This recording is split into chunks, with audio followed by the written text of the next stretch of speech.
please welcome the incredible Sarah Swain. Thanks for having me, Renee. I'm happy to be here. You're happy to be back. Happy to be back. Round 8.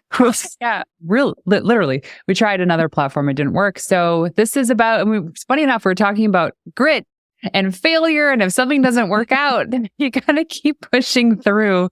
And here we are. Yeah, that was a fitting conversation, actually, for exactly what we're experiencing right now. It's like things are not going according to plan, and that's okay. Like, are we being tested? This is the test. This is the prime example of resilience and just plowing through failure was when we tried, I think, 4 different times to actually record on Riverside, and it just didn't work. Yeah. And my schedule was open for the next little bit. So here we are. And we're going to talk about resilience and grit and powering through, because you're an incredible woman and someone that I met, as we determined, 6 years ago. I said, do that. Just give me the thumbs up on Zoom. I know. Don't do the peace sign. It'll do balloons. Oh, and did you do this? If you raise your arms up, it actually does fireworks. It happened to me once before. It was so dramatic for what we're talking just about. For the added effect that our conversations don't actually need. Exactly. So on Zoom, if you like throw your arms up or like do the fan, I don't know. So I got these huge fireworks. I'm like, that's not how excited I am, guys. So anyway, we tried to record this episode, and I like to say that we're back and we're talking about a bunch of things. But here's the thing we talked about is what it actually takes to keep going. So you're passionate about something that happened in the world back in 2020. Mm-hmm. And you took the stage, really the center stage, especially in the entrepreneurial community, to be the voice of reason for some people. Not everybody, as we know this, but for a lot of people. And you faced a lot of criticism, but there was something in you that you're just like, this is my message. I need to put this out into the world. How did you do that? Gosh, I look back on that because that was not a decision that was made lightly.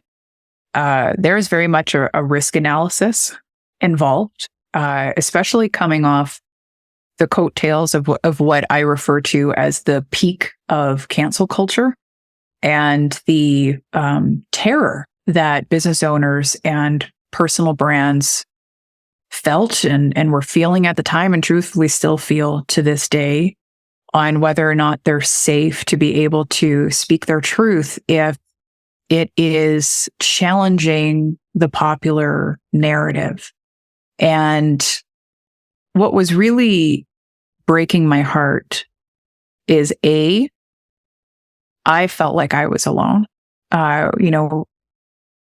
People who shared thoughts and ideologies with me specifically during that time were being quite literally taken off the internet. The platforms were being taken down. People were being not websites, but Instagram profiles being deleted, deplatformed, YouTube taking people down. And so it was an incredibly isolating time.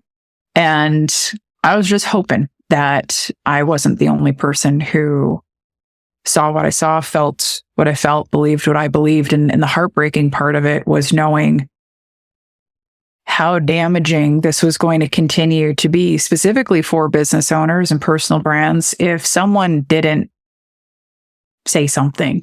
And I was prepared to lose it all, because that is exactly what the temperature of the world was at the time. It was in 2021 where I chose to use my voice, where there was a lot of evidence out there that suggested to me in my risk analysis that if you dare open your mouth about this, you're done. Your business is done.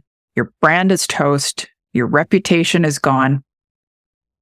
And for me personally, because my value system was being attacked, my core values, ones that course through my blood, these are values that I'm willing to die for. These aren't values that I picked out of a values finding exercise because they sound good. Like I will bet my life on these values, and they were directly under attack. And those two values are freedom and integrity. And so I couldn't, in any level of integrity within myself, abandon my own integrity and pretend like I was okay with everything going on. And so it really didn't feel like a choice for me, even with a risk analysis stating that I was probably not making a wise move by sharing my thoughts.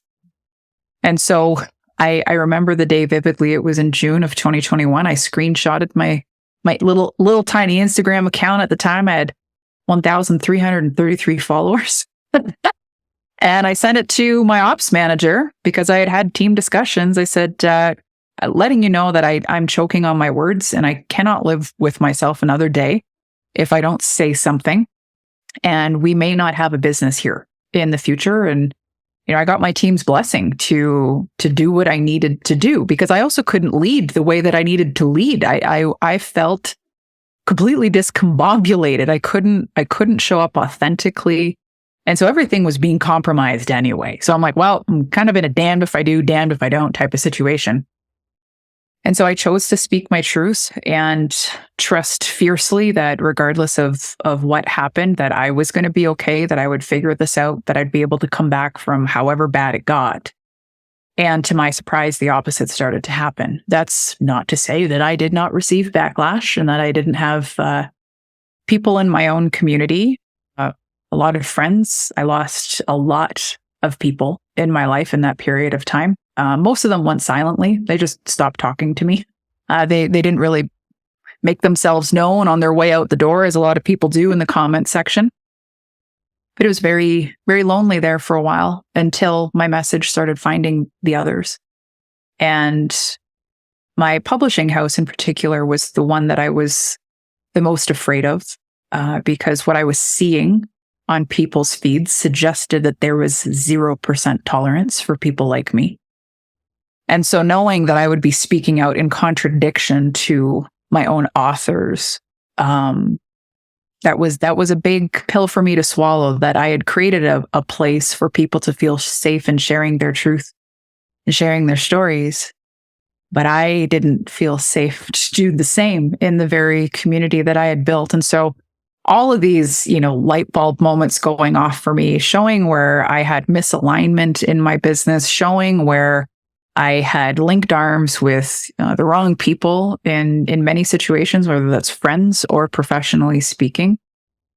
And this was actually ended up being my ticket to freedom and alignment, which is not anything that came up in my risk analysis.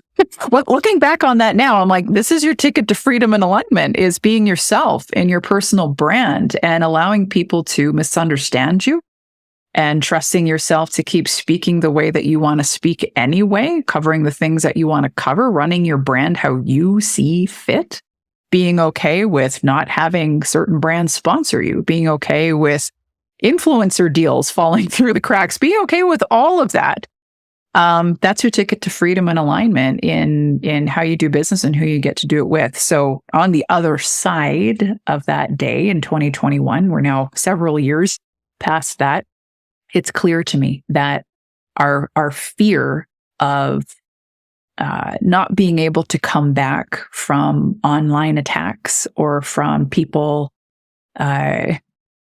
giving us unsolicited feedback on something we may have shared, which I know you have experienced a lot too. You talk about that with parenting, right? It's like, I didn't ask for your opinion on the ingredients of that thing that my kid had on the counter. Like, where is this even coming from? It's just the reality of what we're up against online. So for me, having the grit to be able to just say, you know what? There's going to be a lot of people who don't align with me. There's going to be a lot of people out there who definitely do not want someone like me as their business coach. There's going to be a lot of people out there who would not invite me to speak on their stage if their life depended on it. And that's okay, because I'm free to be myself. And I trust that if things don't go according to plans, or if I do fall victim to an attack, which absolutely still happens from time to time, I trust myself that I'll be able to come back from it. And to me, that's everything. And look at, you came back more powerful than ever. Mm-hmm. Yeah. So, and it's not like in 2016, you would have wrote this business plan saying, then there's going to be a world crisis and I'm going to be a voice of reason. And after that, I'm going to be better off than where I was before that. You never predicted this. No, and it's possible that if I had known that that's what I was going to be up against, I probably wouldn't have quit my job either. And probably would have just stayed there in that 9 to 5 cage and be like, yeah, I'm just not even going to put myself through that. I'll just stay here if I know that's coming. So yeah, there's absolutely no way I could have predicted that. No, nobody. Or the fallout of what would have happened. Now, no. You said previously that you were willing to lose it all. Mm-hmm. How is that an important mindset, especially when you see the success with entrepreneurs too, that are successful in life, in their businesses, socially, emotionally, health-wise? Is that just like a common through line amongst these people? I believe it is, because I think when we become so attached to one thing and we put so much value in that one thing, or worse, we intertwine our identity into the thing that we do, then it can be colossally detrimental for people to lose that thing or have that thing not go according to plan. And so losing the attachment of the one thing that you thought was going to work really well, or something happening and unfolding the exact way that you planned it.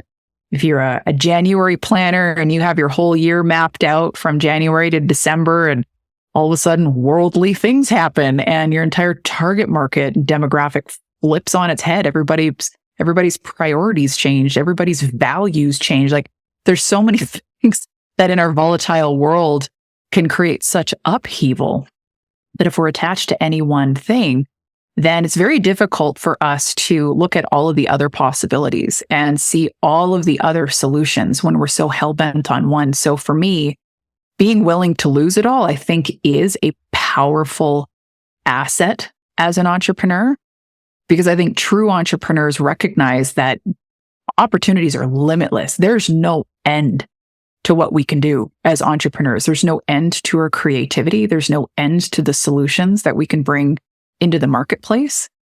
And so knowing that brings me a lot of peace. It's like, okay, if this one thing that I have going right now doesn't work the way that I want it to, doesn't produce the results, or maybe it gets taken away from me in some sort of attack campaign, that's okay, because I'll figure out something else. And like, entrepreneurs who have that mindset are the ones, you can't break them.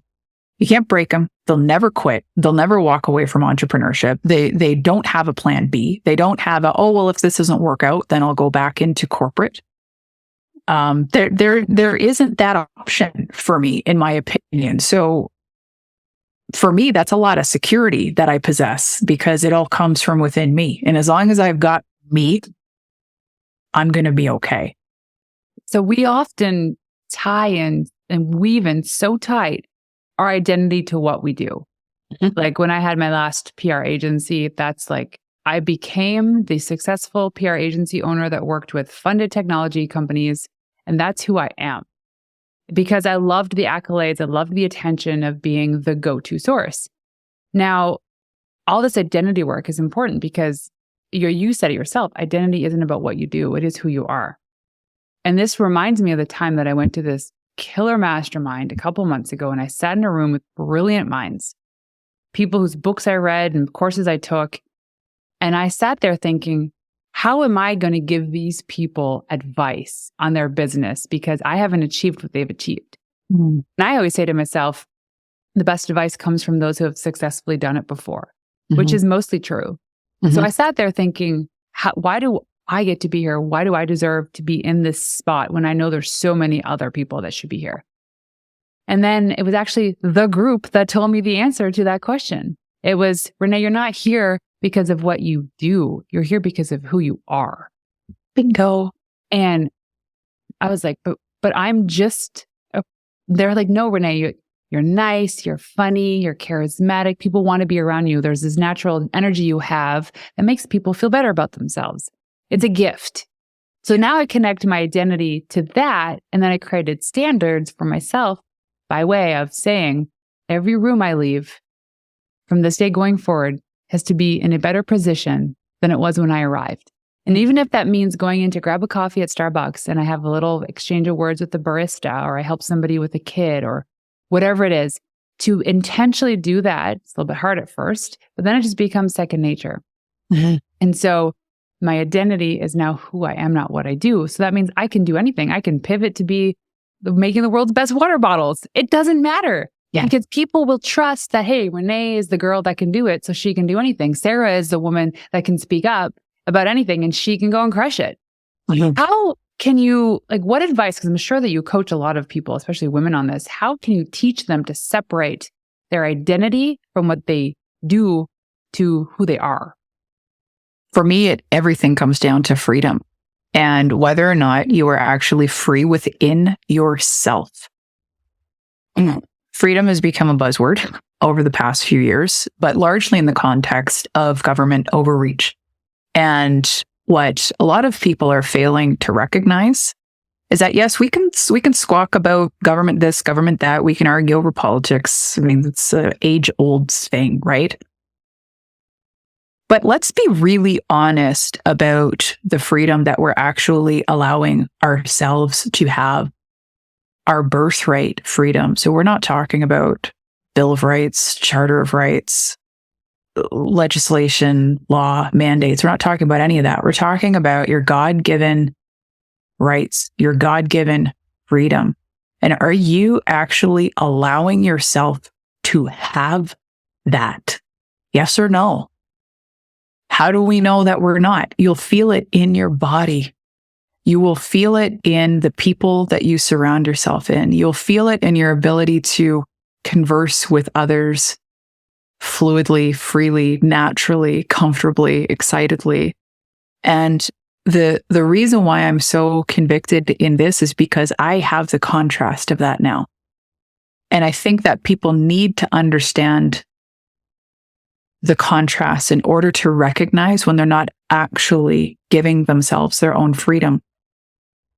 Because I think most people have just normalized playing in this pretend world of entrepreneurship and brand protection. And what that has actually done to the person behind the scenes when they can't speak their truth, when they can't share their thoughts, when they can't talk about what is really hard for them or what they're having a hard time wrapping their head around, or if they just have something as simple as questions that they want to ask. If a person is not free to be in conversation with a friend about those things, is that a friendship? Is that a healthy relationship for you to be in? No, it's not. Yet somehow we have normalized this in the world of entrepreneurship for us to have an incredibly toxic and arguably damaging relationship with our communities, our followers, our leads for our business. Got to make sure that we're falling in line with everybody else's expectations of us in order for us to protect our business, protect our brand, grow our bottom line. That's not freedom to me. And I've lived in that world where I have curated an image of myself, and I've worked very hard to maintain that image of myself. And it came at the expense of my well-being. It came at the expense of the quality of my life. It came at the expense of how comfortable I felt with people I was working with, and conversations I could or could not have, which bleeds into every facet of your life. I mean, who are we kidding if we think it doesn't? And so being on the other side of that, giving myself the gift of just being a free human being, which we all, I don't have to become it. I just have to let myself be it, strip away all of the stuff that's blocking me from just being it. And then letting myself experience what that actually feels like. Anything that becomes remotely close to not being that is like a 5-alarm fire that immediately goes off in my radar. It's like, no, not it. There's something that's compromising my ability to be free in this environment or with this person. Or if I have to second guess whether or not I'm safe somewhere, I am out. And I want this so badly for all entrepreneurs, because I think if we all just let ourselves, this is all it's about, it's just giving yourself permission to just be. It's not even about the buzz of authenticity. Like that has become so warped too, in my opinion. And because I don't know if people have actually done the work on themselves to even understand who they are when it comes to being authentic. And so that could even be a whole other conversation. But the contrast of building a business and a brand, not letting myself have my God-given freedom, and building a business and brand where my God-given freedom is at the forefront of absolutely everything I do, every person I interact with, every word that comes out of my mouth, every contract I sign, everything, night and day experiences. And so I think more people do have to experience, what does it actually feel like for you to just be, in order to recognize that they're probably not letting themselves do that right now. I know. How much of this is your intuition as well? I would say all of it. I would say all of it. I think a lot of misalignment in business comes from either we're so out of touch with our own own intuition, we don't know what it sounds like when it's speaking. And that could be there's too much stuff in our life. There's too much distraction. There's too many vices, devices, things, drama, crazy world stuff. It's just so much noise in our lives that we can't even hear when our intuition is trying to communicate to us. I think that's one part of the issue. The second part of the issue is maybe we can hear it, but it's telling us to do something that makes absolutely no logical sense. It goes against everything that we know to be true, especially when it comes to business. It's like, that doesn't really feel very logical. And especially when I start looking at numbers and spreadsheets, it's like, if I pull that trigger over there, those numbers are probably not going to be black anymore. So maybe I shouldn't do that. And so I think for the other half of the people who can hear their intuition, are they courageous enough? Are they self-trusting enough to act on that, even when everything is presenting itself in the logical framework of our world to not be a good idea? A good idea. I wish more people would. Pardon me? Good idea according to who, right? According exactly. to standards. Yeah, exactly. And I think of like taking that massive leap or a quantum leap. Every time I did that, it cost me something. It cost me either money, time with my family, freedom, I get it. But sometimes the minor inconvenience of what happens after you take that quantum leap is the thing that causes that incredible expansion. Mm-hmm. So I look back on like historically, the months that I may have been in the red with my agency were those 1 or 2 months that preceded the quantum leaps. But then what happened after that, 10x, 20x growth. Yeah. Most people are just not willing to do it because of the minor disruption it'll have in their life or in their business. Which then compromises their ability to see the evidence that they're actually safe to trust themselves and trust their intuition, right? If they're not giving themselves the opportunity to just see what happens when they do listen to that little voice, and what do they have to go on? It ends up being the outside world that starts dictating their decision-making process. Because anybody who has had the guts and the gall to be able to say, I'm going to do this, even though it makes absolutely no sense, or it's going to cost me a lot of something, you can pinpoint every single one of those moments in your journey to be like, that was the thing. That was the thing that started turning things around. That was the moment where I made that decision that didn't make any sense. There was a big risk involved then. I can pinpoint all of them in my journey, and I wouldn't be here today if I hadn't made all of those seemingly small decisions that were really just a matter of trusting that there was something else that my heart was wanting me to do. Yeah. And then allowing myself to just listen to my heart, act on it, and then trustful. Just trustful that things are going to fall into place. Listening to the voice. So the voice is actually, if you believe in like God and angels, it's the whispers of the universe saying, this is the thing that needs to happen. I'm going to tell you a really random story that made me believe in this even more to fuller depths. Was I had never been into a store in Canada, I'm assuming, called London Drugs. Okay. I know the one. Do you have a London Drugs? I don't know. I don't know if they're in Alberta. I think they're big in BC. Okay. So it's like if you're a Canadian, it's like a Shoppers Drug Mart. And if you're American, it's like Walgreens, but it's like on steroids. I had never been. And I was getting my Valentine's Day gift stuff, like Max's Valentine's Day stuff for his school. And he was adamant about getting these Chupa Chup suckers that come with the cards. And he goes, I was told they're at London Drugs. And I go, I'm sure we can find them somewhere else. He goes, no, I need you to go to London Drugs to get them. Okay. So anyway, I go to London Drugs. This was on like Saturday. Never been in there before. My mind was blown. They have this is a drugstore that has not only a cosmetic department and a grocery aisle, but an electronics department and furniture. And I was like, they can't make up their mind, but this place is awesome. And I'm naturally drawn to the toy aisle because I just love maybe looking at something for my kids. So anyway, I go to the end of the aisle and there's this big bin of Fortnite characters.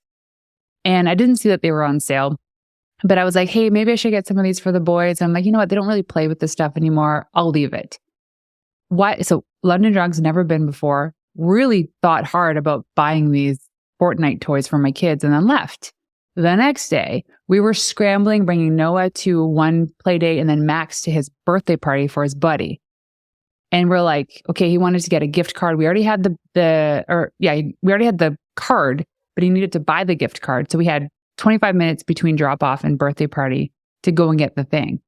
And so we get the gift card and a couple candies. He's like, that doesn't feel like enough. And I was like, why did we need more for the gift? He's like, I don't know. I feel like we should get Micah some Fortnite figurines.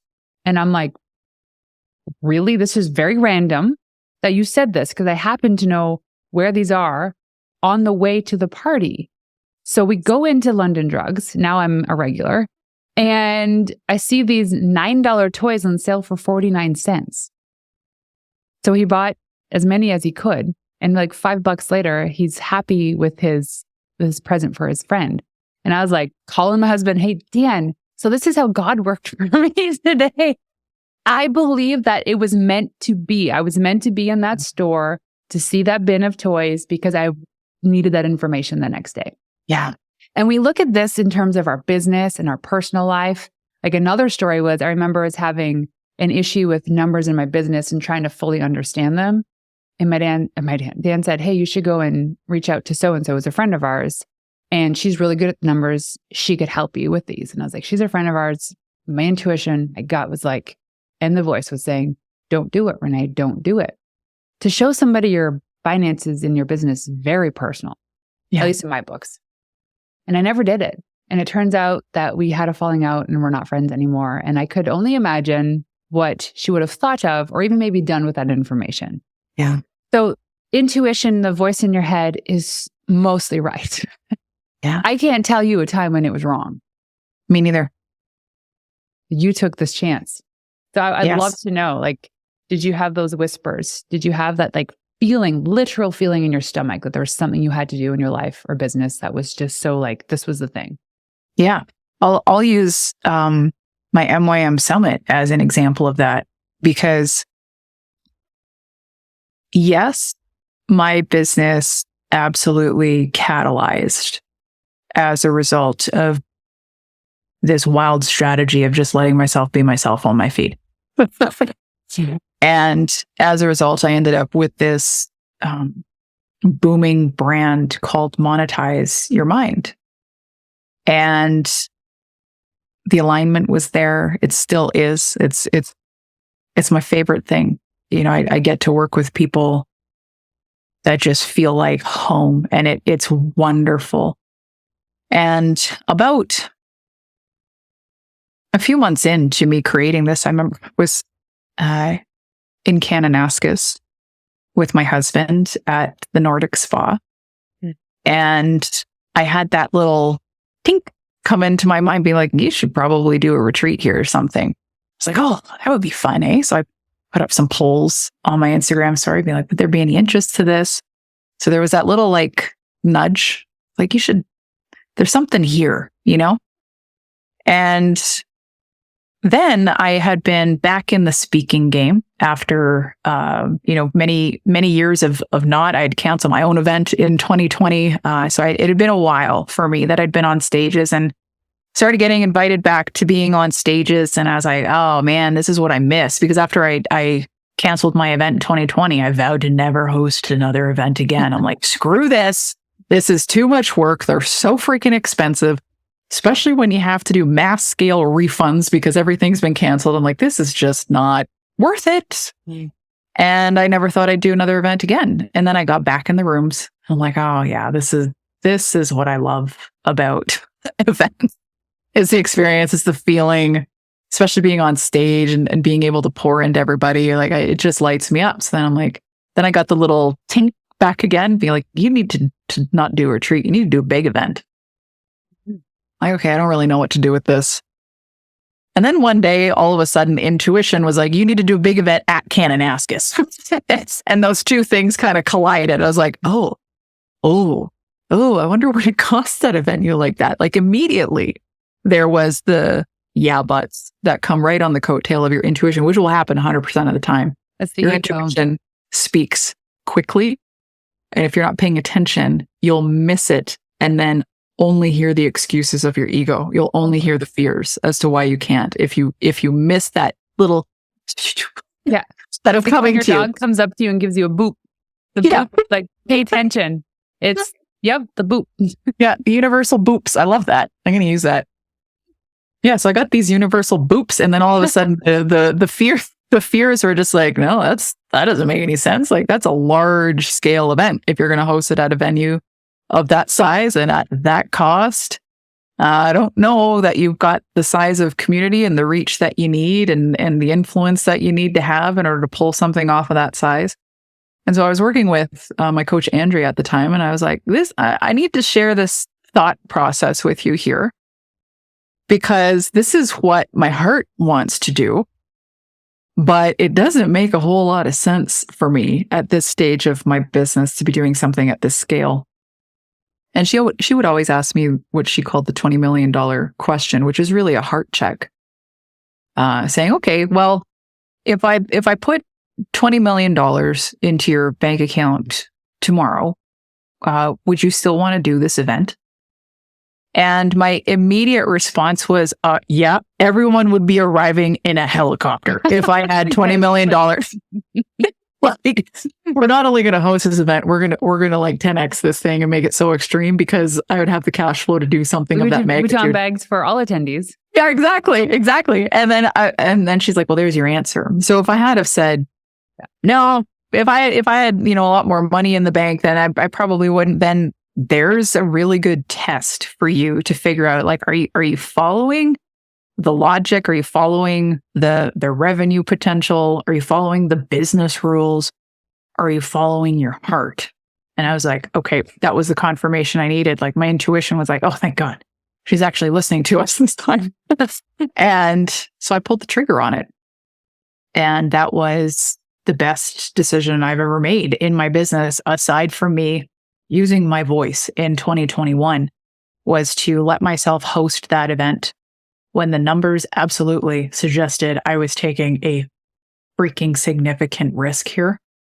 And it ended up being the most spectacular event that I have attended. And that was the testimony of just about everybody in that room, that this was the event of the decade that they had come to. And there's no way to describe what it felt like to be in that room. There's no way to describe the experience. You had to be there to understand what all of those attendees and the speakers were referring to because you can't put it into words. And that to me is the magic. That is God at work saying, like, this is the result of you actually trusting yourself, taking a leap, listening to your heart, even when it doesn't make sense to do so. And now that whole thing has become a brand of its own. So the MYM Summit is a whole thing in and of itself as a result, because it made such a crash into the entrepreneurial space that it became known over that one weekend. And I just can't help but think if entrepreneurs trusted themselves on those big ideas, like that thing that your intuition, like if you just do this and you trust yourself every step of the way, even when it gets scary, even when you're like, oh shit, what have I done? Because I had a lot of those moments like, whoa, boy, I think I bit off more than I could chew with this one. This is a big commitment. Oh, there were nights where I'm like, I'm awake at 3:00 in the morning, just absolutely losing my mind, being like, what the hell am I even doing? And I chose to trust myself through those moments. I'd wake up in the morning and be like, right, what's the action I need to take today in order to produce the result that I want? Check, check, check, keep moving forward. And that's the result. I mean, think about what would happen to people's businesses if they just chose to take a slightly bigger leap that their heart's asking them to do, even when it makes absolutely no logical sense, or when a lot of people are going to look at you and be like, who the hell does she think she is? Yeah. To be doing something of this scale. Just yesterday, she was like a 1,300 follower count on Instagram, not really putting much of a dent in anything. Fast forward to a couple of years later and making a big splash in the scene. That's available for everybody. That's available for all of us. Yeah, that's available for all of us. It is. And it's not like it's going to happen overnight. And it's not like it gets easier. Your problems are the same. And maybe there's more problems and there's more expensive problems. There's more. But yeah. It's less of a resistance because you're following your passion, the things you love to do that you know that you're here to do, your mission in life, really. So this is amazing. So tell us a little bit about this event that's happening in the end of May, beginning of June this year. Yeah, this is the way that I describe it is it's not your average business conference. It was funny because I basically got everybody in that room for the first conference in 2023 by sharing that. However, I think a lot of people, when they hear the idea of a business conference, they're going to come in and take a bunch of notes on strategy and how to execute on strategy. And if I just walk away with these 10 hot tips, then I'm going to be a millionaire in no time. And what actually ends up transpiring in that room at these events is personal expansion that people have yet to experience, even in the world of personal development events. And so there's a sense of expansion, yes, but also the experience of a frequency that most people have never been able to tap into before, which is enough to help people peel back the curtains on what's available for them. And so it's less about execution and more about really stepping into yourself and finding a deeply rooted sense of safety in what you're here to do. From that place, you can apply the strategies all you want. That's when you become unstoppable. It's when you're trying to apply the strategies and you don't have the sense of safety that things feel so much unnecessarily harder than they need to be. So this is, it's a business event, yes, because the market for it absolutely is entrepreneurs, digital business owners, personal brands, product-based business owners. And it's also going to yield an unexpected result and experience when you're in that space. The hot mix of speakers that I curate for these events plays a significant role. And you are obviously one of those speakers. So is your husband, Dan. And Dan is my business coach. And I also have another coach that I work with who I would say is on the total other end of the spectrum when it comes to the masculine and feminine of business and wellness and things of that nature. And so we have these would be an example is like Dan and Kevin also like being on the same stage when they have radically different approaches to life and business and how they move through those things as individuals and also the coaching and support that they provide to their clients. It's like apples to oranges. You can't even compare the two, but they both have a space on that stage. And that's the well-roundedness that comes with an event like this. Because recognizing that as entrepreneurs, you get several hundred entrepreneurs in the same room. How many personalities do you have? Different types of learning, different belief systems, different ideologies, different levels of comfort within themselves, how much they know themselves, the tenure that they have in their business. They could be brand new. They could be an aspiring entrepreneur. They could be in the game for a few decades now. And everybody has a space in that room because the speakers on that stage are representative of the life and business experience of the people in that audience. And so it's a very unique vibe for sure, but it's how people feel in that room. When you were talking earlier about, really understanding that your identity is who you are. The identity of the MYM Summit is in how people feel when they're there. It's not about being this curated, hyper curated business brand and business event, and we're kind of boxed in or imprisoned by what that means or what people's perceptions of it is. It's like, if you feel this, then you're meant to be in this room. And that's how that's positioned. Because again, giving myself the freedom to be able to ebb and flow however I need to be able to do so in that event, so long as the core of it is in creating a memory for how people feel when they're in that room, then we can really go in any direction that we want. So yeah, May 31st to June 2nd this year. We're doing Calgary this year. Yeah. Kananaskis was year one. It's like, we're going to the mountains. If we're going to do this, if I'm going to do an event again, if I'm going to get back into this scene, I'm not going to dabble with smaller scale events and, go through this year after year of just kind of a little bit at a time. It's like, we're going big, or I'm not entering this scene at all. Right. And so Calgary's got a lot of direct flights. Yes. So if you're listening in from anywhere in Canada, US, you can make it. You can make it. Dan and I will be there. I think we're bringing the boys too. Amazing. Making a trip of it. We had kids at the last event too. Babies, children, families. So where can they go to find this information online? monetizeyourmind.ca /summit. There's a whole page there with the lineup of speakers. We got Brett Kissel as our evening entertainment on the Friday night, which will be super fun. And we got a VIP day on the final day, poolside, all about integration work, because that's another thing about events where it's like, yes, we learn all this stuff, and then we go home, we're like, oh my God, what do I do with all this information? So we actually moved the VIP day to the last day, so that we can focus on how do we actually integrate what we've learned, what we've absorbed, what stood out to you, because what stands out to one person in the audience could have been completely missed by the next person because it wasn't relevant in the context of their life and entrepreneurial journey. And so everyone's takeaways are different. Like going to Tony Robbins' Date with Destiny twice, one in 2015 and one in 2022. Mm-hmm. And two different versions of Renee. Same-ish information landed on her, totally different. Yeah. And it helped me grow, become the woman that I am today. I don't know what chapter this is. 42, I guess. You go by your age, chapter 42. I guess. Chapter 42. The same with books too, right? Yeah. I can pick up a book that I haven't read in years, and I'm like, whoa. All of a sudden, there's something else, a whole different experience that emerges from the pages that didn't land on me the first time I read it, because I wasn't in that experience or in that type of context that it would land on that way. So I read The Alchemist a few times. The first time I was like, what is the buzz about this book? Read it the second time after going through drastic personal development.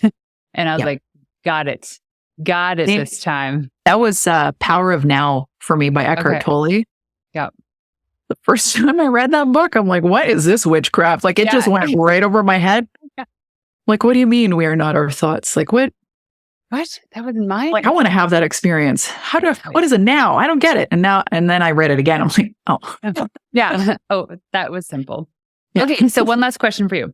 Yes. When I ask you what it means to be a wild woman, what is that to you? Oh, God. Daring to be. It's interesting because I think the term wild, as our society would understand it now, would be to be the outlier, the thing that's not the norm. When in truth, wild is actually our natural state. And so to be wild to me is allowing ourselves to be who we are without all of the societal constructs.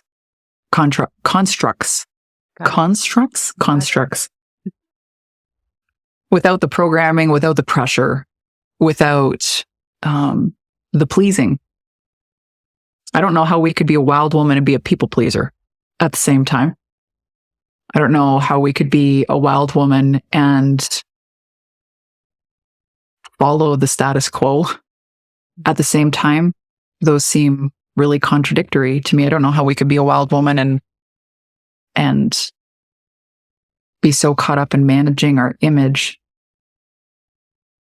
So yeah, to me, it's coming back to what's underneath all those layers that have, to no fault of our own, built up all over us, all over our soul, our heart, our mind, our intuition, layer after layer, just because of our worlds, the way that we're brought up, our parents, our education systems, our friends, our peer groups, any figure of authority. It's all just another layer. And so having the courage to slowly peel those things away and figure out who's actually underneath all this, be willing to meet yourself there, even if you don't like what you see at first, because it's probably pretty foreign to you if you've never really known yourself before. And then have the courage to just grow into that. Let yourself lead with that version of you, the real version of you. That's beautiful. Thank you. Thank you. So if people want to go online to find you, Sarah, where can they go? Best place is my Instagram account. It's a hot mix over there. I am Sarah Swain on Instagram. So just know that I am a wild woman on my Instagram feed. It's wild. You have been warned. Very good watch. Funny and serious, and then not funny, and then not serious. So you can get a hot mix of a hot mess of all the good side of Sarah. Yeah. Well, it has been amazing connecting. I appreciate you so much, and I look forward to seeing you at the end of May for your summit. Thank you so much for having me, and I'll see you in a couple months, I guess.